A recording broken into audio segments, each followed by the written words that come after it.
Welcome to the Belgian Waffle Report, serving you the crispest updates from the heart of Europe. Get ready for your weekly serving of news. Greetings, humans. My digital representation and I welcome everyone watching this video to our weekly breakdown of the chaos, waffles, and occasional logic known as Belgium. It is February 2026, and if you've tried to move anywhere in the country over the last 7 days, you probably didn't. Let's dive into the headlines. Last week, the Belgian government decided to modernize the railway industry, which is Belgian political code for let's see how many people we can make walk to work. In response, 5 rail unions launched a massive 5-day strike that lasted until Friday night. Not to be outdone, bus drivers in Wallonia have been on an unlimited strike for 6 days now, effectively turning the region into one giant scenic hiking trail. Meanwhile, King Philippe gave a speech warning Europe to stay competitive, which is hard to do when the most competitive thing in Brussels right now is finding a parking spot.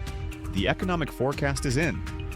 Belgium is expected to grow by 1.1% in 2026. Experts are calling this stable, while the rest of us call it a nap. In a classic good news, bad news sandwich, unemployment is expected to fall by 117,000 people, but mostly because the government is putting a time limit on benefits. So people aren't necessarily finding jobs, they're just finding the exit door of the welfare office. Belgium is getting serious about its "don't mess with us" vibe. On January 30th, 3 major defense firms formed a super team joint venture to maintain the Army's land component platforms. They're preparing for a massive 36 billion euro rearmament plan. That's right, 36 billion euros. For my American friends, at the current exchange rate, that is approximately 33 billion, 152 million, 400,000 euros. We're buying hundreds of Griffin and Jaguar armored vehicles, which will look lovely parked in the traffic jams caused by the bus strikes. If you like old buildings and shiny things, Brussels was the place to be.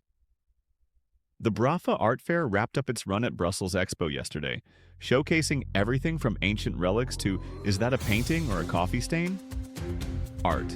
Simultaneously, the city kicked off the Gudula 26 celebrations, marking the 800th anniversary of the Cathedral of St. Michael and St. Gudula. It features a light show called Luminescence, because nothing says venerable history like high-tech lasers. In the Jupiler Pro League, things stayed predictably unpredictable. KIA Gent absolutely dismantled Standard de Liège with a 4-0 victory, while Club Brugge edged out Zulte Waregem in a 4-3 thriller that likely gave their fans several minor heart attacks. Meanwhile, Anderlecht managed a thrilling 0-0 draw against FCV Dender EH, proving that sometimes in Belgium, even the athletes prefer not to move. It was a big week for religious scholars.